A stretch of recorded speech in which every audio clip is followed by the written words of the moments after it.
Hi everyone, welcome to my vlog. So our video for today is maglilinis. So guys, syempre nasa bahay lang tayo. So minsan tinatamad. So para mawala yung tamad is maglilinis. Okay? And then while naglilinis, magluluto ako ng pancit canton. Yung pancit na canton, guys, mi goreng, yun na pancit canton.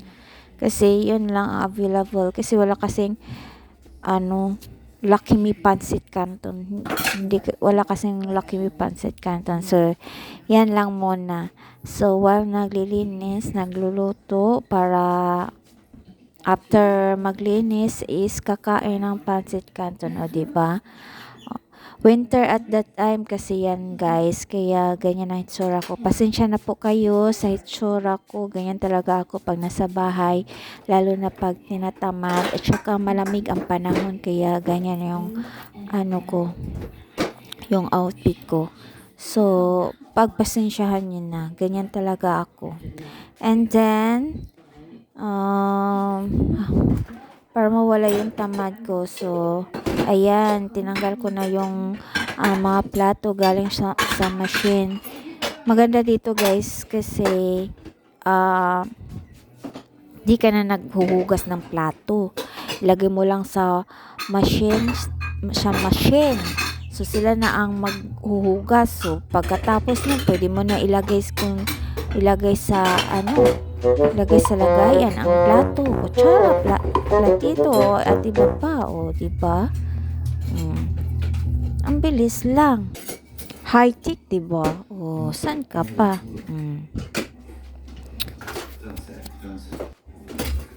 Sanayan lang dito sa ibang bansa, guys. Kung sanay ka na sa walang ginagawa, ganyan. Okay. Paki-like naman yung YouTube ko, guys. Please and subscribe na rin kung nagustuhan nyo itong video ko. So, thank you guys sa pag-support sa mga video ko. And God bless you all. Thank you guys. Ganun talaga guys, no? Pag nasa bahay lang, no? Pag nasa bahay ba, kahit marami kang gagawin, parang tinatamad. Ako lang ba ganito? Or kayo din ba? Ako kasi pag nasa bahay lang ako, ayun, marami man akong gagawin, pero parang pag nakaupo ka na ba, nakaupo ka na tapos gumagamit ka pa ng cellphone, so nakalimutan mo na kung anong gagawin mo. Ayan, tatamad ka na ulit. Kaya minsan ako pag kumikilos ako, kilos na agad para mamaya na yung cellphone, kasi pag tuloy-tuloy na yung cellphone mo, wala kang magagawa talaga. Kaya mas maigi pang kilos-kilos din, kasi lalong nakakatamad pag wala ka talagang masyadong ginagawa. At saka guys, ang bilis ng oras, no? Pag nakaupo ka lang, wala kang masyang ginagawa.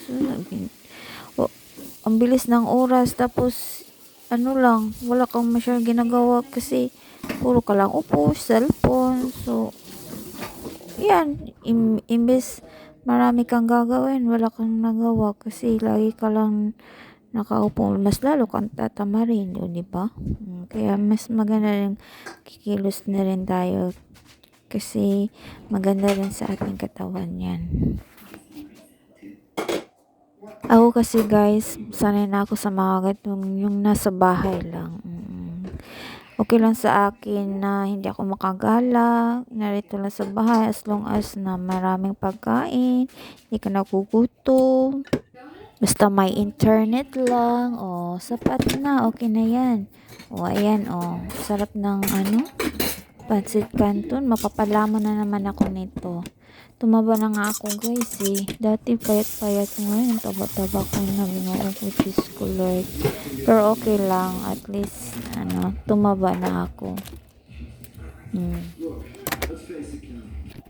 Di ko alam kung saan mapupunta nitong ano ko video ko, hanggang saan to matatapos, kasi ang hirap-hirap na mag voice over, ko, Diyos ko Lord. Ayan sarap ng ng pancit canton, yung mee goreng. Sarap kaya yan, part naman ng tapos may itlog. Tingnan mo sa labas guys, ang lamig niyan.